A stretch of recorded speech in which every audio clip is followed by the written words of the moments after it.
Bienvenidos de nuevo, señoras y señores. Hoy vamos a explicar la serie de anime llamada Rocker, Valientes de las 6 Flores. Un misterioso hombre llamado Adlet llegó a Piene para probarse ante la diosa del destino y poder convertirse en un valiente. Interrumpió el combate semifinal entre dos guerreros en el torneo sagrado que elige a los valientes, proclamando a 3 el hombre más fuerte del mundo. Los guardias reales intentaron detener a Adlet, pero este los eliminó. Después, luchó contra 2 guerreros e incapacitó a ambos antes de ser capturado por más guardias y arrojado a la cárcel. Mientras estaba en la cárcel, una criada se coló dentro para ver a Adlet. Estaba impresionada por su lucha y le preguntó por su estilo de lucha, su filosofía y su objetivo de convertirse en una de las 6 flores de los valientes. Adlet respondió que creía que se convertiría en un valiente, uno de los 6 guerreros elegidos para luchar contra el dios demonio, y que deseaba luchar junto a la princesa Nasitania si era elegida como valiente. A continuación, se trasladó a una celda aislada en una fosa. Durante muchos días y noches, Adlet permaneció en la oscura fosa sin apenas comida ni agua. Unas semanas más tarde, los valientes fueron elegidos y Adlet recibió el escudo de las 6 flores en su mano derecha. Para sorpresa de Adlet, llegó la doncella, que resultó ser la princesa, y lo rescató de su celda. Nasitania le mostró su propio escudo justo debajo de la clavícula, en el pecho. Lo liberó de su celda a costa de sus propios soldados, atrapándolos en la misma fosa en la que habían arrojado a Adlet. Ambos huyeron de Piene y comenzaron a dirigirse a caballo hacia el oeste, hacia la tierra de los demonios aulladores, para reunirse con los demás valientes y derrotar al dios demonio. Durante varios días, Adlet y Nasitania llegaron a conocerse hablando y jugando, aunque hubo un pequeño momento en que Nasitania se puso demasiado seria en su juego y casi lo ensarta con sus espadas. Al reprenderla, Adlet descubrió su naturaleza traviesa y ella fingió estar triste y asustada por su enfado hacia ella. También pudo ver cómo funcionaban sus habilidades y su testimonio de espíritu libre, lo que le exasperó.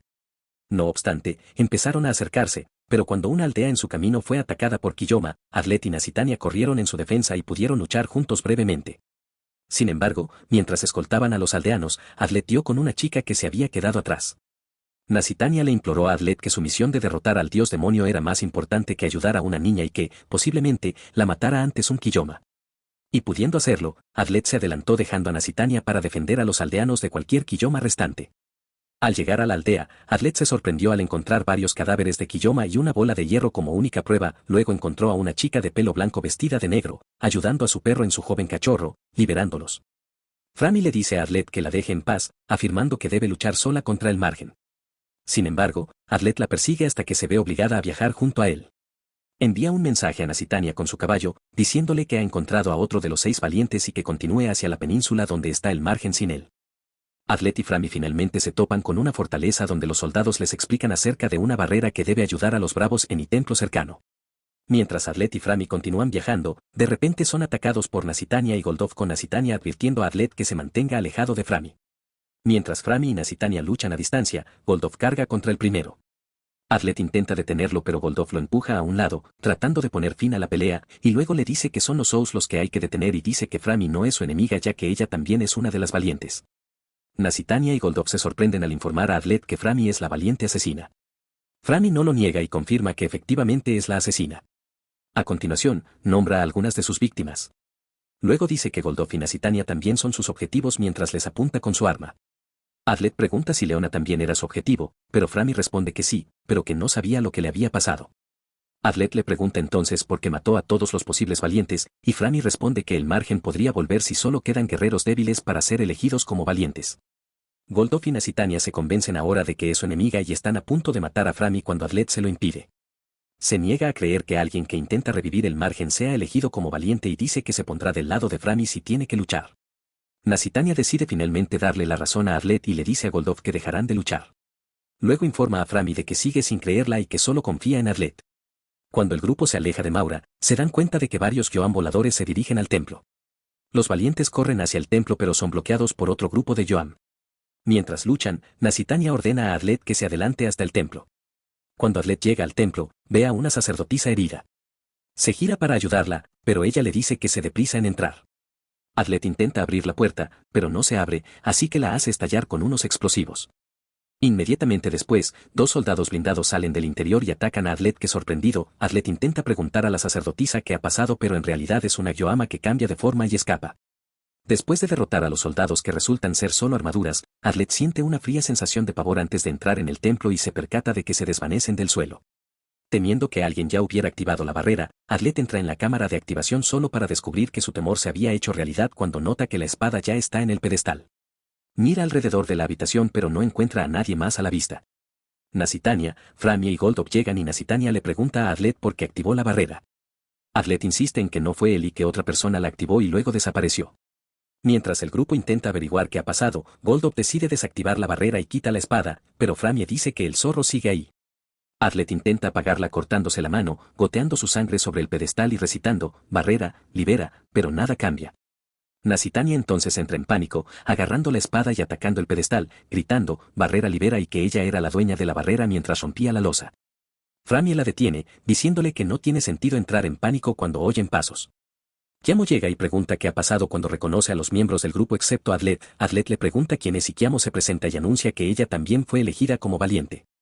Kiamo entonces decide que deben empezar a matar a Framie, quien también se prepara para una pelea por Arlette y Nasitania, los detiene. Mora llega, preguntándose por qué el grupo está discutiendo cuando se da cuenta de lo que Kiamo estaba a punto de empezar a luchar. Mora entonces ordena a Kiamo que se detenga y le dice al grupo que hay un forastero entre ellos cuando revela que había estado viajando con un hombre que conoció el día anterior, Hans, que también es un valiente. Arlette ordena a todos que muestren su cresta y se dan cuenta de que son 7.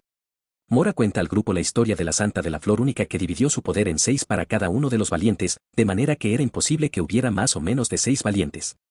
Arlette y Hans salieron al exterior para buscar una salida a la barrera pero desgraciadamente fueron en círculos. Cuando volvieron vieron a Framie esposado y atado como séptimo valiente inicial y principal sospechoso de la activación de la barrera. Mora sugirió entonces que se presentaran para obtener más información sobre cada uno. Durante la presentación de Framie, ella se reveló como una entidad mitad humana, mitad Kurami, nacida de un padre humano y una madre Kurami. Arlette explicó entonces su versión de la historia, pero Hans vio una flor en ella, como en los misterios de las habitaciones cerradas, lo que le convirtió en el principal sospechoso. Arlette y su confusión y ansiedad tomaron a Framie como rehén, la envenenaron para mantenerla inconsciente y escapar del templo. El Hans logró lanzarle una daga, ralentizándolo, luego se desmayó debido a la pérdida de sangre mientras escapaba. Mientras estaba inconsciente recordó cómo fue a ver a su maestro, Arturo Spaiker, y le rogó que lo tomara como alumno. Su primera lección fue sonreír y desesperarse. Cuando recobró el conocimiento se dio cuenta de que tenía vendas y Framie le puso un parche. Ambos hablaron de su pasado y mientras se sinceraban el uno con el otro especuló entonces que podría haber un octavo valiente que ayudó al séptimo y que necesitaba averiguarlo para demostrar su inocencia. Artur le contó a Framie su pasado, como Arturo Spaiker, su maestro, le enseñó a luchar e incluso a aprender ciencia.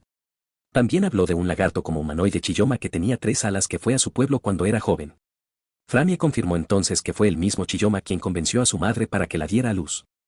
Framie contó entonces que su madre había fingido amarla y luego intentó matarla después de que Framie la decepcionara, lo que la hizo enfurecerse con los de su especie y querer matar al margen por venganza.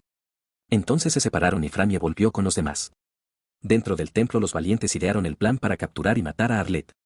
Cuando se dividieron en grupos para buscar a Arlette se dirigió al templo cuando fue atacado por Hans. Arlette pudo escapar pero luego se enzarzó en una batalla con Hans en el bosque. Arlette intenta convencer a Hans de alguna manera de que él no es el séptimo pero Hans sigue sospechando de él. Arlette intenta engañar a Hans para que no lo mate cuando tuvo la oportunidad de demostrar que no es el impostor. Hans entonces le dijo a Arlette que él es el séptimo valiente cortándole la garganta. Arlette entonces se dio cuenta de que era una alucinación y Hans decidió creer en él al ver su reacción al morir que sería diferente si hubiera sido un impostor. Mientras tanto, Nastani especuló que Hans podría ser el séptimo valiente y le pide ayuda a Goldov y que confíe en que Arlette es inocente. Arlette y Hans volvieron al templo para encontrar pistas de que Kiyamo estaba afuera y decidió que estaba aburrida de esperar así que simplemente mataría a todos para ver si eran el traidor atacándolos a ambos invocando a su Yorme. Arlette y Hans lucharon contra Kiyamo pero sus demonios siempre se regeneraban haciéndolos difíciles de incapacitar. Entonces pensaron en incapacitar a Kiyamo para detener a los demonios. Fue un éxito y capturaron a Kiyamo. Le preguntaron si sabía algo sobre la activación de la barrera y ella no. Arlette fue a buscar más pistas y utilizó la bomba que le dio Framie para hacerle una señal. Framie se dio cuenta y se encontraron. Arlette hipotetizó sobre la implicación de un santo en el asunto y sus posibles usos pero Framie les reprendió. De vuelta en el templo, Hans les dijo lo mismo a Mora y Kiyamo pero Mora se negó a aceptarlos. Mientras tanto, Nastani confirma con Goldov si alguien ha muerto comprobando su cresta. Arlette le contó a Framie su hipótesis sobre el séptimo y luego le confesó que la ama pero le hizo dudar pensando que Arlette intenta engañarla. Hans le dijo a Mora y Kiyamo la misma hipótesis lo que hizo que Mora llamara a Nastani y Goldov usando sus poderes. Ella les dijo que Hans fue gravemente herido por Arlette haciendo que Nastani se pusiera furiosa por haber confiado en él y haberlo defendido. Framie persiguió al fugitivo Arlette e hizo una señal a los demás de su localización. Mora le dio alcance y los tres se enzarzaron en una batalla, pero entonces Arlette se rindió y convenció a Mora de la inocencia de Framie para que los demás no sospecharan de ella si moría. Mora intentó matar a Arlette, pero Framie decidió creer a Arlette y detuvo a Mora. Arlette y Framie escaparon entonces, pero fueron acorraladas por Nastani y Goldov, que también querían matar a Arlette por la vida de Mora. Arlette y Framie fueron acorralados por Mora, Nastani y Goldov. Arlette empezó a correr de vuelta al templo para reunirse con Hans mientras Framie le apoyaba, pero Mora y Goldov detuvieron a Framie y Nastani persiguió e incapacitó a Arlette en el proceso. Sintió escalofríos cuando Nastani le dio el golpe final y bloqueó su arma con las manos y le dio una patada para escapar. Goldov le siguió hasta que volvieron al lugar donde lucharon contra los Kyo más cerca del templo. Cuando Goldov, Nastani y Mora y el Framie capturado volvieron a reunirse, Nastani se sorprendió al ver a Kiyama con Hans sano y salvo, dándose cuenta de que Mora había mentido sobre que Arlette le había herido. Luego se disculpó con Arlette por haberlo atacado. Arlette finalmente llegó a una conclusión de cómo pudo haberlo hecho el impostor. Su teoría implicaba que el Sonsat Lyoure había sido secuestrado y obligado a elevar la temperatura durante más de una semana. En cuanto una de las trenzas abrió el templo, la mataron, bajando la temperatura y provocando la niebla, y luego un Kyo más se comió su cuerpo para ocultarlo. Hans fue capaz de encontrar el cuerpo para demostrar que Arlette tenía razón en su teoría y dejando solo a una persona como posible séptima. Arlette confirmó que Mora podría haber sido la séptima valiente si sus deducciones eran correctas, ya que Yalma rebatió su conclusión. Ella y Hans pudieron encontrar copias de la tablilla y las herramientas que podrían haberse utilizado para la activación real de la barrera. En la segunda tablilla había instrucciones para reactivar la barrera de niebla, que consistían en sacar el cuchillo y la tablilla destrozada, gotear sangre por todo el soporte, decir las palabras y romper la tablilla. Esto hizo pensar a todos que la persona que rompió la tableta fue el séptimo valiente. Framie confirmó que fue Nastani quien lo hizo y todos se sorprendieron. Por deducción, Arlette también pensó que la persona que lo envió al templo fue la que planeó todo desde el principio y fue ella. Cuando él lo confirmó, ella se rindió y afirmó que realmente era la séptima valiente y Yalma quedó conmocionada por la revelación. Nastani les había dicho que quería matarlos a todos porque creía que los humanos y los Kyomas podían vivir juntos en paz, pero en el proceso podrían morir unos 500.000 humanos. Arlette ordenó entonces a todos que la mataran, pero ella escapó. Desmayado debido a la pérdida de sangre, al recuperar la conciencia Mora se disculpa con él por pensar que era el séptimo al intentar matarle. También se ocupó de sus heridas. Tras descansar, todos salieron al exterior para continuar su viaje para luchar contra el margen, pero para su sorpresa, se encuentran con Rolonia, la amiga de la infancia de Arlette y la santa de la sangre, que se disculpa por llegar tarde debido a la niebla y afirma que es una de las valientes mostrando su cresta. Durante la confusión, tropas de Wenbaya fueron al templo para avisar a todo el mundo de que más de 1000 Kyomas estaban llegando al templo. Decidieron dejar de intentar averiguar quién era el séptimo y empezaron a viajar hacia el territorio del demonio ululante, pidiendo a las tropas que reactivaran la barrera cuando se marcharan. Y hasta aquí el vídeo de hoy. Si te gusta el vídeo, dale un enorme pulgar arriba y suscríbete al canal para más vídeos.